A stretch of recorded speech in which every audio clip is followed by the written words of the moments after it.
Hello, we have a wonderful episode today with Monica Virga Alborno, a former petroleum engineer. She now resides in Bergen, Norway, along with her culturally blended family. She's going to share with us how the Scandinavian outdoor lifestyle and her international career helped inspire her to create WanderWild family retreats, which offers holistic wellness experiences for families in York and Florida. The conversation also explores the values of world schooling, resilience built through nature-based education, and the necessity of creating intentional spaces for parents to reconnect and recharge. Let's hop into it. I'm Susie, a travel-loving money nerd, mom of two, and our family lives between Spain and Colorado. On this show, we discuss the stories, logistics, and finances of traveling families and the many ways to learn along the way. Today, we get to know Monica Virga Alborno. Welcome to the show, Monica. Hi, Susie. Thanks so much for having me. I'm from New Jersey. My husband is from Saudi Arabia, and we are living in Bergen, Norway full-time. My kids were both born here, so we are a little culturally blended family, and my dog, who's behind me here, is from Kuwait. I adopted her when I lived there, so we have a nice little blended cultural family here in our home in Norway. And how old are your children now? They are 3 and 5. I have a 5-year-old daughter and a 3-year-old son. Well, thanks for the introduction. I know we'll talk a little bit more about the retreats you've run, which I'm really excited to hear more about that as an opportunity for traveling families. I always like to backtrack, though, and get to know a little bit more about you before you were the mama traveler. Tell me a little bit more about what travel was like growing up for you. I really didn't travel internationally growing up. Like, my parents didn't get a passport until I got an international job and moved abroad. But my foundations growing up always had that adventurous spirit. My parents, especially my father, we spent a lot of time outdoors in nature. We did a lot of tent camping. We did a lot of fishing, different activities out in nature, hiking. We had a boat, and we would take the boat to a tiny island and pitch a tent and camp there off the grid for a week, which made me very curious and adventurous in that way, feeling like I had that resilience to do things that were really out of my comfort zone. So I think that's kind of what led me to wanting to travel and feeling comfortable with it later on. You bring up a good point that developing the love for adventure and curiosity doesn't always require international trips that are often time-consuming and expensive. That is a skill that we can cultivate in our kids, even at our home base. It's just what is around us? How can we get to know nature and all those things to develop curiosity? And maybe that takes off as a travel lifestyle later, or maybe it doesn't. But it is one way to cultivate that even without big international trips. But then you traveled quite a bit for work. Tell me more about what that was like. I went to Penn State for university and studied petroleum and natural gas engineering. And that took me to a global career where I was able to work for a US-based Fortune 500 company. So that was really wonderful. But all that kind of started while I was in university. I was still figuring out what I was going to study. I knew I wanted to study engineering. But I was working for an entire semester on creating sustainable systems for developing countries. And then at the end of the semester, we traveled there. I was building a water filtration system, a slow sand filter for a community in Kenya. And at the end of the semester, the group of students who were in this course with me, we all flew to Kenya and we stayed there and we built our sustainable systems. And we taught the local street kids how to do micro enterprise and how to kind of start building some of these different things. And this is where my love for travel came. And I was like, I have to somehow get this into my career because I learned so much from them, even though they were younger than me and came from a totally different background. I just learned so much about the way they see the world, the resilience that they had built as street kids. And they were really going this extra mile to make their own way in the world. And that is also, how I ended up in a global career. I was seeking opportunities with my career path to be able to work internationally and have that really baked into my career so that I knew I could explore the world while I was working. Absolutely. If people have a love for travel and they're in their early 20s, they're like, how do I incorporate travel and work? And sometimes it seems like there could be a conflict, right? Work's getting in the way of travel. But if you can combine the two and work in cool places, you get an opportunity to live there, see real life, as well as earn income and travel on the side and things like that. That's what I lived in Germany for 2 years for work, and I really appreciated that opportunities. I love that you've thought about that early on in your career to develop that interest, and it's something we can think about with our kids too.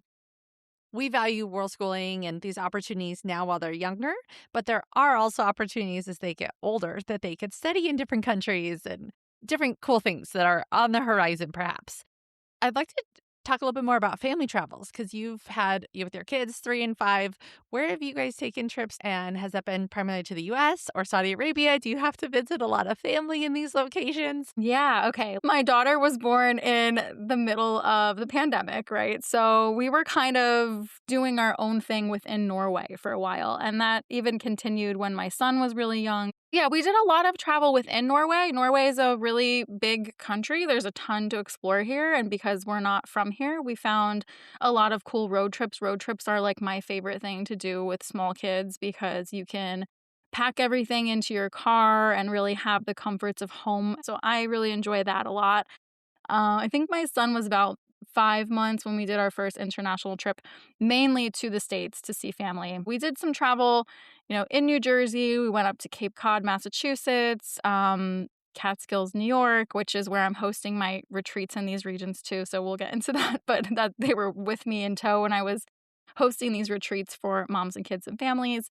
And then we also did some other trips too. My daughter and I went to Marrakesh, Morocco. My sister's actually married to a Moroccan, so we went there for their wedding. We did a little solo trip, her and I. And then we also were there for a Moroccan wedding, which was incredible. I would say right now, my travel, I have been to over 80 countries. I've been an expat for 14 years, living in the Middle East and Africa and now Scandinavia since 2018. Is that when you travel so much like that, for me, 14 years, at some point you want to have some tethering. You need to have some foundation to really make it sustainable, which I know you're big on that as well. How can we make this work long term? And so for us, that's Norway is our home now. We're very integrated here, but we also are immigrants. So my kids are really world schooling every single day because they're getting to know this other way of life. Their uncle is Moroccan, their father is Saudi Arabian, their mom is American. Their auntie is living in southern France, so they're getting exposed to all of these different ways of life just from visiting family, and just from going to their local kindergarten here where it's spoken in Norwegian and they're fully bilingual at 3 and 5. You're right.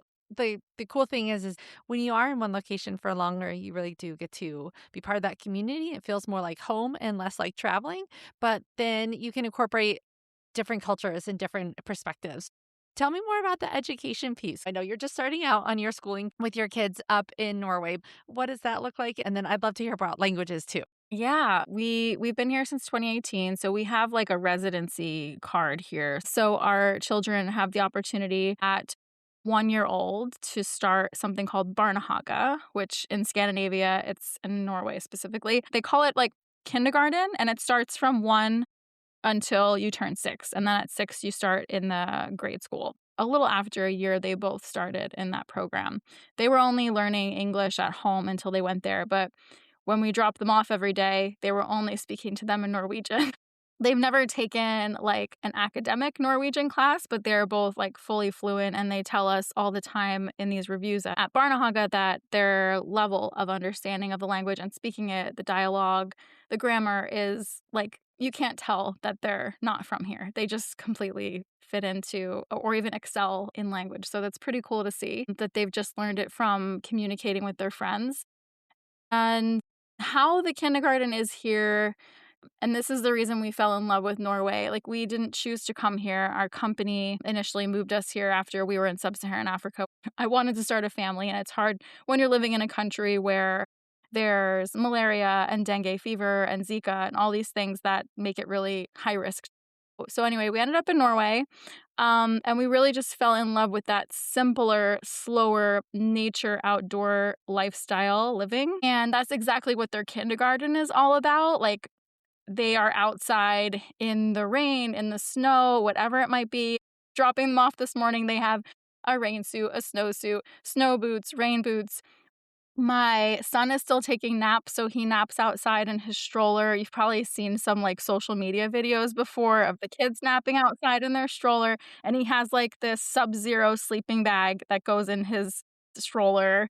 Kind of what we're touching on with world schooling and building resilience and curiosity and adventure at this young age, like, they are going on these foraging excursions and learning to literally fall down and pick themselves back up again and how to work as a team. They also do a little bit of things inside. They have a kitchen inside of the Barnehage, so they cook fresh meals. Yeah, I can't rave about it enough. I am obsessed with it. It's so great. It's very affordable too, which is amazing. It's around $300 a month for me to send both of the kids for 8 hours a day, which is just insane for the level of care and support that they get there. And I also didn't mention that I had about a year of paid maternity leave, and my husband had about 5 months of paternity leave that was paid, which was amazing to just kind of like integrate us into the family systems that they have here. Grade school, have not experienced yet firsthand. I know where the school is. There's not a lot of standardized testing. There's not, as compared to the US, a lot of homework assignments.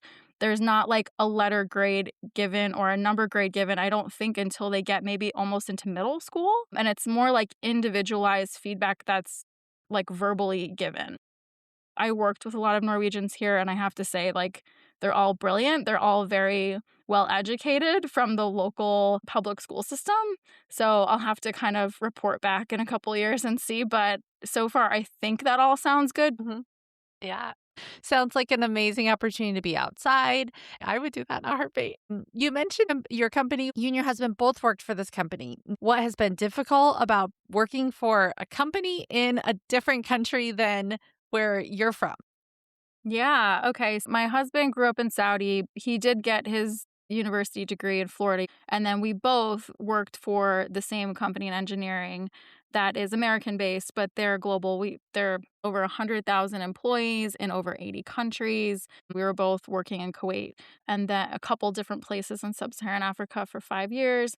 And I found it important to orient myself, know like the emergency contact, somebody from work that I could rely on, figuring out where is the grocery store, transportation, that kind of stuff. Do I have hot water? Do I have water to drink fresh? Because a lot of times you can't drink water in the sinks. And then the second thing was start talking to people, like especially like the locals and also expats who've lived there for a while, because they will teach you so much and generally they want to help. So that's a great tip for anyone who's going to be in a place longer, is to spend some time asking those questions to people that have already been through it. It's like, don't be afraid to like talk to people too. I think like a lot of us are a bit afraid to do that now. We do things online a lot more. It's a really good point. And I think language can sometimes play a role with how willing we are to talk to people. Now, I assume there's quite a few English speakers in Norway, just because I do have that perception that especially Scandinavian people speak like 4 languages perfectly. But I think that's still important, that even if you don't speak the local language yet, there are other ways to communicate. Most people want to help you if you have questions. Is that true that pretty much everyone in Norway speaks some level of English? And what other languages do they speak besides Norwegian? Yeah, so there's 2 dialects of Norwegian and then the Sami, like indigenous people up north.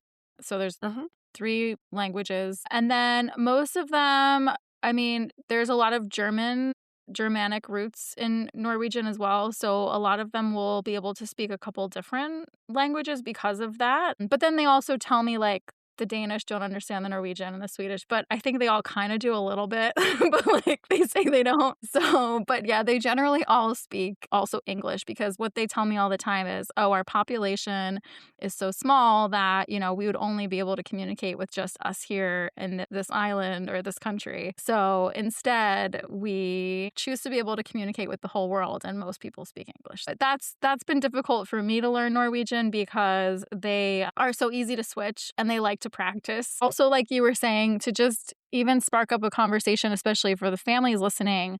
Like if you're at a playground is a great place. You see families maybe just sitting on a park bench or on their phone and they're watching their kids play and they're kind of just like killing time if they're not engaging with their kids while they're playing. Like that's a great place to also like talk to people. Yes, very true. Well, I'll say the other perception of Scandinavian countries is that they're very expensive. And that maybe that's to travel, but to live, is that different? I also am curious, do they adjust salary based on like where you live? Or is it based really more on the position? Okay, so yes, the company that I was working for, they are really well versed in relocating people and also incentivizing people to go to specific countries. Like I mentioned, going and living in sub Saharan Africa, where there's a lot of terrorism and there's a higher risk of living there and a lot of hardship of living there. They actually pay you a geographical coefficient based on where you're living. So you're getting a certain base salary and then usually a bonus, and then you're also getting a geographical coefficient. So when I was living in sub-Saharan Africa, it was a 60% geographical coefficient. So whatever my base salary was, I was getting plus an additional 60% on top of that of my base salaries just for living in that hardship. When you were working in specific countries, there's something they apply called an EMBO, which is like a universal tax that all international mobile employees pay. And then the company distributes the tax for the employees. Because, like in Saudi Arabia, at one point, the citizens don't pay tax at all. It's 0%. But in other countries, it can be really high. So they were distributing it out so that employees were incentivized to go work in every country. Because, you know, you have talent and you're bringing people to certain countries for developmental reasons a lot of times or to fill competency gaps. So in Norway, we moved to a European mobile status. And then after you stay here a certain amount of time, you have to move to a residency contract. And we do pay almost 40% in taxes here, but the salaries are all adjusted to the local wages. They go by what's your educational diploma degree in, your seniority, that kind of stuff. And they match it with the position, but also they look at the economy too. But answering the question on is Scandinavia expensive? I think yes, it is. I mean, I think for some reasons of we pay very high taxes, but also at the same point, the services that we receive are well worth it. Like the quality of life is amazing here. The public systems that they have are amazing here. The main thing we spend money on is food. Like our food bill is maybe around 2,000 US dollars a month, which I guess that's probably a lot, but we don't pay anything for healthcare. The benefits for prenatal care, maternity leave, paternity leave, vacation, even like sick days that you get for yourself and your family. As I mentioned, like the schooling is so affordable and people are not going to private schools here. Like the quality of public school is so great. Like there's like one international school over near the airport that is mainly for expats who aren't staying here long term. When you kind of start adding up everything, it's like, yeah, it is expensive, but the quality of the care that you're getting, the well-being that you're receiving, like the quality of life and the systems that you see they have for like the elderly in my community, my neighbors are in their 80s. They still are hiking up and down this mountain every day. They're still taking the public bus that's 5 minutes walk from my house to go to the grocery store and come back. And they're gardening in their yard. So to me is like, okay, there's something good here happening and it's worth the money for that reason.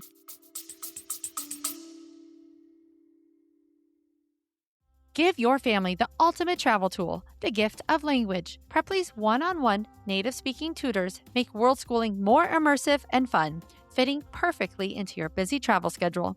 Whether you're preparing for Spain or Japan, start talking today. I've been using Preply for years with great success. Use the link in the show notes to get 70% off your first lesson. You have to look at it holistically in terms of especially income, taxes, what things cost. I've heard that things like, let's say, a beer or things like that can be really expensive in Norway, but yet, yeah, public transit is very affordable.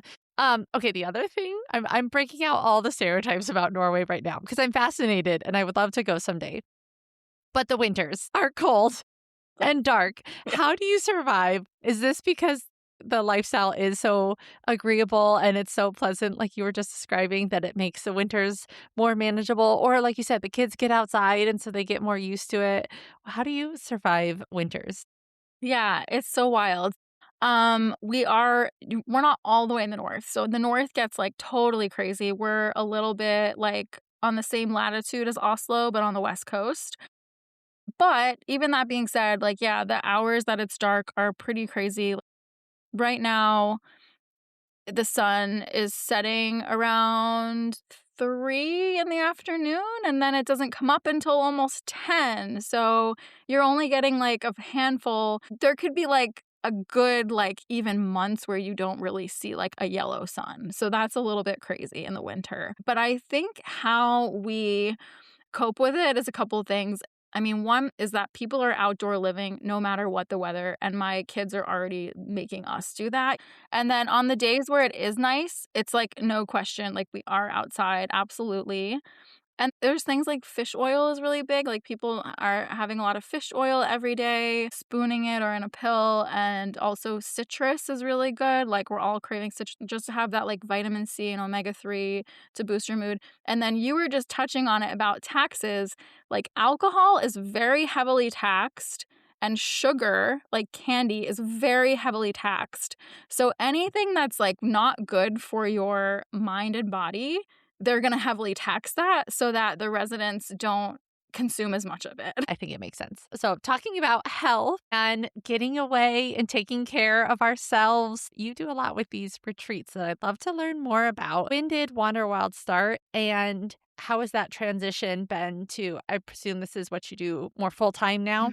I would love to share it. It's WanderWild Family Retreats started in 2021. It really came out of I became a mom in 2020. It was during the pandemic. I was in Norway and it was amazing. I've said how incredible the systems are here, but it doesn't necessarily always prepare you. I don't think anything can prepare you for what motherhood is going to bring. And so I had some birth trauma. I had a pretty difficult postpartum period. And also, because of the pandemic, people could not travel to visit us. So it was just my husband and I here. We were still pretty new in the country, too. And so we didn't really know that many people, and we didn't have a support system. Like, my parents couldn't come see me my entire pregnancy and until my daughter had turned 9 months old. That's a long time to not have a parent around to support you, even as an adult. But everything teaches you a lesson, right? And Wander Wild wouldn't exist if I hadn't had that birth experience with my daughter, the first one. I was really searching for a community, and not only a community, I wanted to go and have a space that was holistic, a holistic experience where there was meaning in a travel experience that I could have. There was community, there was nature components, nourishing food, wellness, and also that I could bring my baby along with me and there could be a childcare element. And not just like stick your baby in a room, but a very intentional approach to how my child was going to be cared for. And I started kind of like searching around like where I could go. And when I couldn't really find anything, I was like, what is going on? I've been to wellness retreats. Like, why are there no wellness retreats for moms and specifically moms who want to bring their kid with them? So I'm like, my gosh, okay, I got to do this because, like, yes, I touched on I was an engineer, but I also was in management roles for a very long time and in complex projects and operations, managing countries, 26 countries across sub-Saharan Africa, and was very well versed in recruiting and hiring and that kind of stuff. So I was like, okay, I can do this. Like, I know the parts I can do. I can direct and put this together. And then I source the people that I need and I learn the things that I can learn. So smart. And I've learned so much since then. And this is the amazing thing with entrepreneurship. Now, you learn so much about yourself in the process of just following your dream and what you feel like you're meant to do. It's been such an incredible journey since 2021. We're in 2026 now, and we've hosted hundreds of moms and kids. We are now doing a family retreat this year, our first one where dads are also invited, because I had a mom tell me last year, oh my gosh, it was so nice to have my sons here. And some of her sons were a little bit older. They were like 10 and 11. And it's not very common that boys and men are invited into such nourishing spaces that are so nurturing and welcoming. And I was like, yeah, you know what? We got to include the guys too, because there's a lot of focus on maternal wellness. but dads are going through a lot of it too, and they are a focal point in the household. So I felt like it was really important to bring that too. And I bring it back to the American mom. So anyone listening who is an expat or an immigrant or is around the world traveling, our retreats are currently in the States. They're in upstate New York and in Florida, right outside of the St. Sebastian River Reserve. Because as we started from the beginning, like, you don't have to go far to really wander wild and have an adventurous and curious life and travel experience. So I wanted to make it accessible for people who can drive there, who can take a short flight, and they don't have to worry about the international complexity with little kids. And we welcome little kids. Like, our smallest guest was 6 weeks old, up until about 11 years old. So we've had a pretty big range of kids. It's all about really just being welcome with open arms, coming as you are, finding a space to really get to know yourself in this chapter of life, which a lot of us don't really get the opportunity to do because we're so busy. I hate to use the word busy, but we have so much on our plates in our mind with the mental load, the things that we feel like we need to do every day that we don't always just get to be fully present with our kids. So this is an opportunity in the simplest way to just do that. What about those locations? Do you have connections to either of them, or how did you pick Florida? I guess the New York might be sort of close to where you are. And I say that because I know I listened to your podcast episode recently about the behind the scenes of a retreat, which was fascinating to see all that goes into it to make it such a warm and welcoming retreat for the families. There's a lot that goes into it. There's a lot of things you bring. There's a lot of things the kids need, right? What about those locations were key to your retreat? I think because I'm from New Jersey, I feel like I know the Northeastern mom really well. So our community kind of started with the New York, Manhattan, Boston mom, just because I felt really comfortable. I felt like I just know that mom. And so I wanted to kind of give back the worldly things that I've gained over the years to infuse into that. And then kind of the same with Florida. Like I mentioned in the beginning, like I spent a lot of time growing up traveling in Florida. We used to go there almost every year. And a lot of people go to Orlando. A lot of people go to Disney, which is great. It's so fun. It's more commercial, obviously. And it's very expensive now. But so I was just feeling this pull, and a lot of times I act on my intuition. I also just act on talking with a lot of people too who connect with me all the time, which has been thousands of families at this point, and feeling like, okay, let's do Florida, but like, let's do wild Florida. Like, let's do an adventure in Florida. And that's what a lot of this is. It's like I pick a place that has a luxury component that feels really comfortable, that feels elevated, that feels decadent, because families don't get welcomed into spaces like that, like ever. If we're going somewhere, it's usually messy and crowded and overstimulated. So let's make it decadent and let's make it elevated. And then let's also place it in nature, because we all need more of that. We're so disconnected on our screens, in our buildings.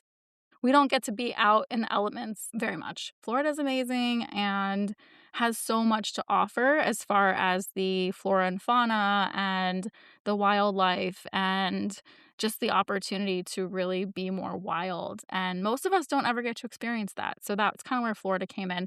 And it's still not that far for our northeastern based moms to, it's a quick flight or drive down. Yeah. But Like if they want somewhere a little warmer. Yeah, and it's warmer. Yeah. Because we do them all season now. We're doing a winter retreat, as you said. Like you just heard, we're getting ready for our snowy winter retreat in upstate New York.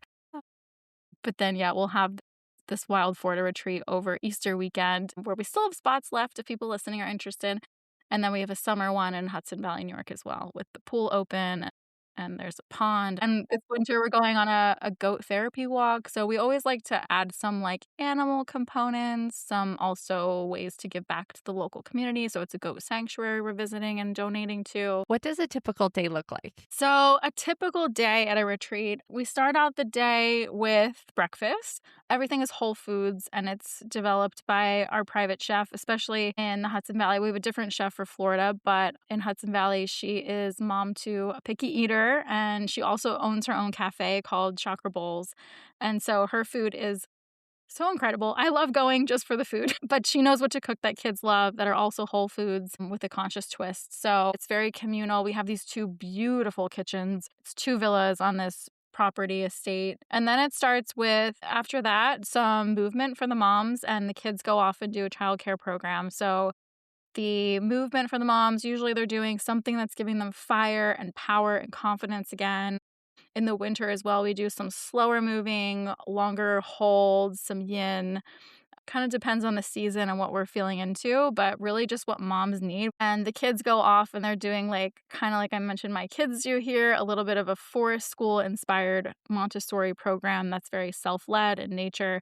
So even in the winter, they're all wearing their snow gear. We're taking the kids on a little adventure and we do things like snow art. We create earth offerings to just show our gratitude for the earth and nature. We do things with food sensory, kids yoga, all different kinds of stuff. And then after that, the moms have a cacao circle where they're just openly sharing in a safe space.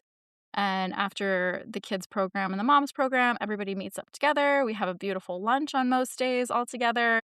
And then we do some type of afternoon activity, which I mentioned we're going to go to a goat therapy walk and get to really understand the healing properties of animals and specifically goats and how they can impact your mood and support you to just regulate yourself. We also have some pool days in the summer with just kind of floating by the pool and doing made to order smoothies.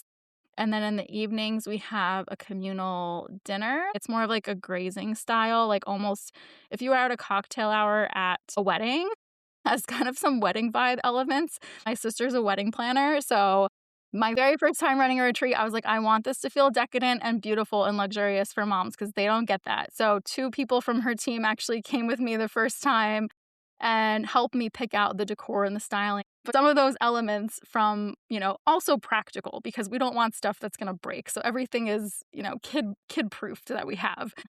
So, and then in the evening, the kids have usually a projector movie. We do things with magnet tiles and light play, different types of activities in the evening. There's usually a lot of twinkly lights and sheets and lights and different fun things that we make kind of this cozy cave for them to kind of wind down. We also watch baby monitors for the baby sleeping, and then the moms do some type of evening activity where it could be an evening silent walk and a campfire, or we do some things with sound journeys and just really connecting with your inner goddess and your power within that a lot of us forget sometimes. We're doubting ourselves in motherhood a lot. And I should also say for the family retreat in Florida, it's kind of the exact same program, but when the moms are splitting off, the dads are also splitting off, and they have something they're doing. So we're doing a sharing circle for the dads, but also just it's not like you have to have any expectations coming into any of this. It's really welcoming to anyone to give dads an opportunity to just share with one another where they don't really ever get to open up, probably even with their closest friends sometimes with some of these things that they're holding. They're also going to do some, what else do you have? Qigong, cold therapy plunge, different stuff. Yeah, that sounds Yeah, there's amazing. always a wellness connection. I always call it a connection retreat because at the foundations of it, it is all about just connecting with yourself and your loved ones and nature. I love that you brought up a couple points about family travel is often there are hotels and places that are family travel centric and they're loud and there's lots to do and there's a time and a place for that.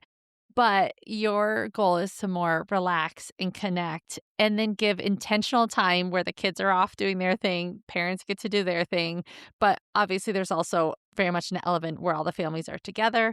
So I love the combination of all of that. I feel like there's not enough opportunities for parents to get relaxation and connection while the kids are doing their thing, but also in a peaceful, calming environment. Tell me the dates of the next few retreats. Okay, so in 2026, we have 3 retreats, only 3. So there's one February 14th through the 17th, Valentine's Day weekend, for moms and kids in Hudson Valley, New York. And then we have a family retreat in Wild, Florida on the St. Sebastian River Preserve. That is April 3rd through the 6th, Easter weekend. And then in midsummer, we have July 9th through the 12th in Hudson Valley, New York for moms and kids. I think the Hudson Valley ones are both almost sold out. I think there's 1 or 2 spots left. So if you're listening and want to come, Yeah, sign up quickly. we have a little bit more room in the Florida one because we have the entire property. So there's more space, but we are going to have just 25 families. We don't want to have more than that. Oh, what a fun opportunity for people to take a long weekend away as a family. I'd love to hear the challenges and the positive parts, the challenges of living abroad or running your family retreats, because I'm curious, what some of those ups and downs have been. Then we'll also talk about the wins of those as well. I am not downplaying anything that's happening in the States right now. People are feeling like we need change, we need innovation, we need things to change. I think that's a big driver for people wanting to move abroad, right? And I'm not downplaying that. But just because you move So abroad true. doesn't mean that anything is going to change in your own home country that you're a citizen of. I talk to people all the time that have been displaced or are immigrated to other countries, and you still are always a citizen of where you come from. And also, what I've learned from 14 years abroad is that every country has their battle, every region has their battle. Everyone has a history, and some countries, believe it or not, are way worse off on a daily basis than we are in America. And again, not downplaying how people are feeling at all, but I used to drive to work every day and see kids with their bones sticking out of their body and looking for food. I mean, that's sad. That's hard. That's hard. And it's like, what do you do to help? So when you start traveling and seeing the world and getting into these places where you can see difficult things and be in difficult situations, you just want to figure out, how do you make the world a better place? And so for me, my way is this with WanderWild. I left the security of my corporate life, and I'm right now trying to serve families to come back to one another with all the chaos that the world is bringing us, with however you're feeling about any type of situation that's happening throughout the world. We still always can come back home to ourselves, to our relationships, to community, to finding our purpose and our meaning. So that's how I've found my purpose. I think it's important to just be honest with yourself about why you're moving abroad, and what you want to get out of it, and ultimately what it can bring you, because it's been so fulfilling for me. I think it's also, at the end of the day, about what you actually want, what's going to make you happiest and your family happiest, versus just trying to get the clicks or follow the trend or feel like you're going to somehow fill a hole by moving abroad, because it's not that easy. It's there's a lot of resilience that comes with it, and a lot of living outside of your comfort zone, and a lot of growing, which is all amazing stuff, but also can feel uncomfortable. Very true. It stretches us, but it's not always easy. Thank you for sharing that. What about the positive parts? The positive parts, I mean, this is world schooling, right? Is exactly how I'm raising my kids. It's like, if I could have a lot of moments in my life, I have deeply manifested, and not just like thought about in my head and it pops up. It's been years and years and decades of working towards that and making it happen. Visualizing something that I want and then actually bringing it into life. And one of those is where we live. Like, my husband and I always wanted to live somewhere next to the sea with mountains and snow, which it's literally out my window right now behind us. And the other thing is, like, I wanted to have globally rooted kids. Those early days in my 20s of being in Africa and realizing, wow, the Kenyans are amazing. I have a tattoo on my arm, like, dedicated to them. They impacted my life so much, the people there. And the people that I've met all over the world along my travels have become family and really given me so much. And I want my kids to also have this view of the world, this very global view of people and places, and not be so closed off to the way other people do life. And that is what they're getting. I mean, they are so curious about the world. They are the first ones walking up to a stranger in a safe way, right? But just like in a curious way to talk to them and want to ask them questions about who they are and where they're coming from.